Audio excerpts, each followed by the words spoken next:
नमस्कार दोस्तों, हम इस वीडियो में 10 सीखो 10 लर्निंग के बारे में बात करेंगे जो हमें रामायण से सीखने को मिलती है। इस 10 सीखों को मैं आपको सिंपल हिंदी में समझाने की कोशिश करूंगा, इसलिए हर एक बात को ध्यान से सुनिएगा। बिना समय को बर्बाद किए आइए हम चलते हैं रामायण के वो 10 सीखों पे जो भगवान श्री रामचंद्र के रामायण में देखने को मिलती है। इस 10 सीखों को कोई भी इंसान बहुत आसानी से समझकर फॉलो करके अपने जीवन में हर एक मुकाम को हासिल कर सकता है। चाहे अच्छे दोस्त बनाना हो, चाहे जीने का तरीका सीखना हो, चाहे रिश्तों में खुशी बनाना हो, चाहे सफलता पानी हो या मन को शांत करना हो, रामायण से बढ़ के दूसरा कोई ग्रंथ हो ही नहीं सकता। इसे हर परिवार के हर सदस्य को पढ़ना चाहिए और अपने जीवन में उतारने की कोशिश करना चाहिए। रामायण की पहली सीख ये है कि परिवार में एकता का होना बहुत जरूरी है, नहीं तो परिवार टूट जाता है। यदि परिवार में एकता हो तो बड़ी से बड़ी मुसीबत का भी सामना आसानी से किया जा सकता है। राम और लक्ष्मण को वनवास जाने के दुख में उनके पिता राजा दशरथ ने प्राण त्याग दिए।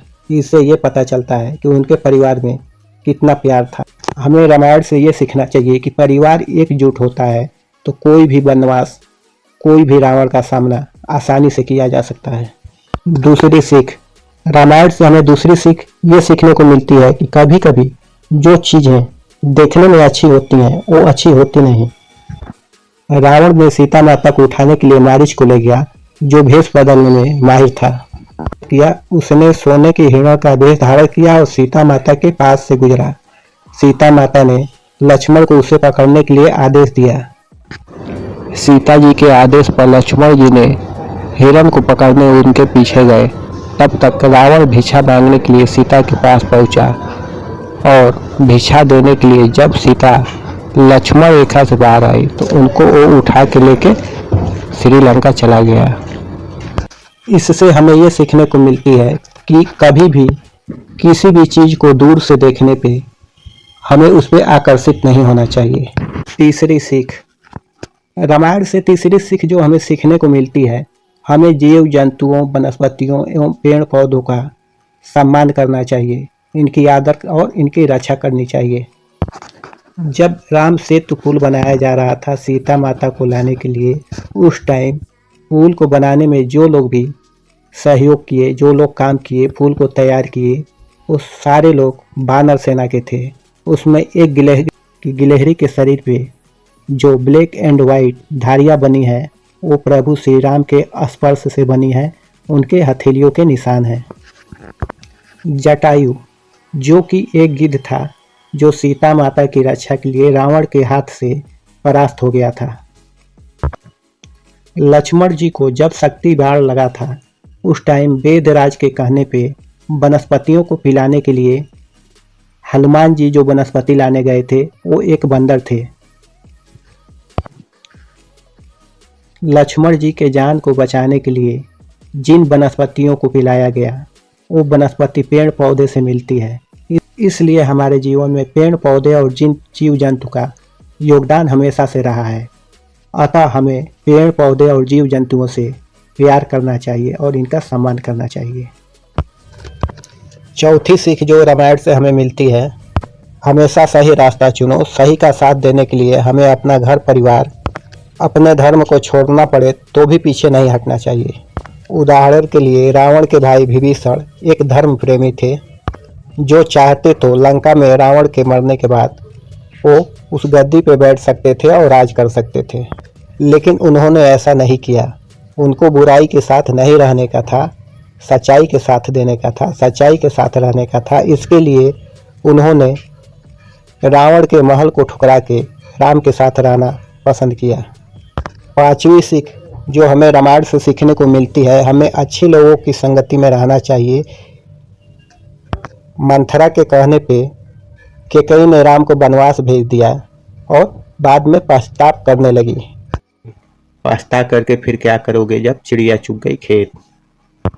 इसलिए किसी की भी कही कहाई बातों पे विश्वास न करें और अपने आप को परिपक्व बनाएं। सीख नंबर 6 जो रामायण हमें सिखाती है, दुश्मन की भी खूबियों का सम्मान करना चाहिए। रावण भले ही कितना ही पापी क्यों न था, जब मरने लगा तो श्री राम प्रभु ने लक्ष्मण को भेजा और बोला, लक्ष्मण जाओ और उससे कुछ सीख के आओ।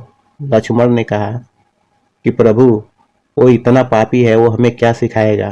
श्री राम प्रभु ने कहा उसके पास ज्ञान बहुत है, पर वह पाप और अहंकार में आके मारा गया। जब लक्ष्मण जी रावण से मिलने गए तो रावण ने कहा किसी भी काम को कल पे नहीं टालना चाहिए, क्योंकि समय रहते यदि मैं श्री राम प्रभु की बात मान लिया होता और सही रास्ता अपनाया होता, आज मैं यहाँ नहीं होता, मैं भी अपने महलों में राज कर रहा होता और मेरा भी घर परिवार और जनता आज खुशी में होती।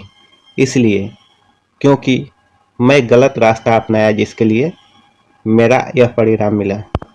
सीख नंबर 7 जो हमें रामायण से सीखने को मिलती है, हमेशा सत्य की ही विजय होती है। झूठ भले ही कितना बड़ा क्यों न हो, लेकिन झूठ अंत में हार ही जाता है और सत्य की विजय होती है।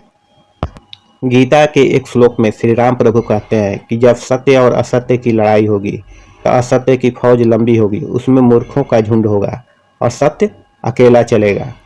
सत्य के साथ चलने वाला कोई नहीं होगा, फिर भी सत्य एक न एक दिन अवश्य ही विजय प्राप्त कर लेगा। इसलिए अकेले चलने से न घबराइए और सत्य के राह पे चलिए। रावण इतना बलशाली था, उसकी इतनी विशाल सेना थी, उसको अमर होने का वरदान भगवान से प्राप्त था, फिर भी वह इसलिए मारा गया क्योंकि वो असत्य और अधर्म के साथ था। यदि वो सत्य और धर्म के साथ होता तो नहीं मारा जाता। सीख नंबर 8 जो हमें रामायण से सीखने को मिलती है, हमेशा विनम्र बने रहो। जब भगवान श्री राम प्रभु ने हनुमान जी को बोला कि हनुमान लंका जाओ और देखो कि लंका कैसी है और सीता माता को कहाँ छुपा के रखा है, हनुमान जी ने अपने योग माया और अपने बल से लंका पहुंच गए और सीता माता से मिले। वो चाहते तो सीता माता को अपने साथ लेके आ सकते थे, लेकिन उन्होंने ऐसा नहीं किया। वो विनम्र बने रहे और श्री राम प्रभु की आज्ञा का पालन किए। हनुमान जी का ये गुण हमें विनम्र होना सिखाता है। चाहे कितना भी बल आपके बाजुओं में क्यों न हो, आप हमेशा विनम्र बने रहें। सीख नंबर 9 आपकी निजी स्वार्थ से बड़ी हैं आपकी जिम्मेदारियां। भगवान श्री राम को पुरुषोत्तम क्यों कहा जाता है? क्योंकि उनसे उत्तम कोई है ही नहीं इस दुनिया में। श्री राम प्रभु का मानना है कि राजा और रानी वो होते हैं जिन पे उनकी प्रजा भरोसा करे। एक धोबी ने संदेह किया तो श्री राम प्रभु ने राजपाट छोड़ के दोबारा बन जाने के लिए तैयार हो गए, लेकिन वो इसलिए नहीं जा पाए क्योंकि उनके कोई भी भाई राजा बनने के लिए तैयार नहीं थे। श्री राम प्रभु को राजा बनना पड़ा और सीता माता को छोड़ना पड़ा। इस कहानी से ये शिक्षा मिलती है कि आपकी निजी लाइफ, पर्सनल जीवन से ऊपर है आपकी जिम्मेदारियां। सीख नंबर 10 हमेशा सबकी इज्जत करना सीखिए। सबरी माता ने जब श्री राम प्रभु को देखा तो आनंद में इतनी डूब गई, वह बैर खिलाने के लिए ले जाती तो बैर मीठे हैं कि नहीं, इसके लिए पहले वो खुद चेक करती थी, फिर वो श्री राम प्रभु को खिलाती थी कि सबरी माता ने उन्हें जूठे बैर खिलाए हैं। किसी को देखने के बजाय ये देख लें कि उसके मन में क्या है और उसकी इज्जत करें। इस वीडियो में कौन सी सीख आपको अच्छी लगी हमें कमेंट करके बताएं। यदि चैनल पर नए हैं तो लाइक करें, सब्सक्राइब करें और दोस्तों को शेयर करें। अगले वीडियो में फिर मिलते हैं, तब तक के लिए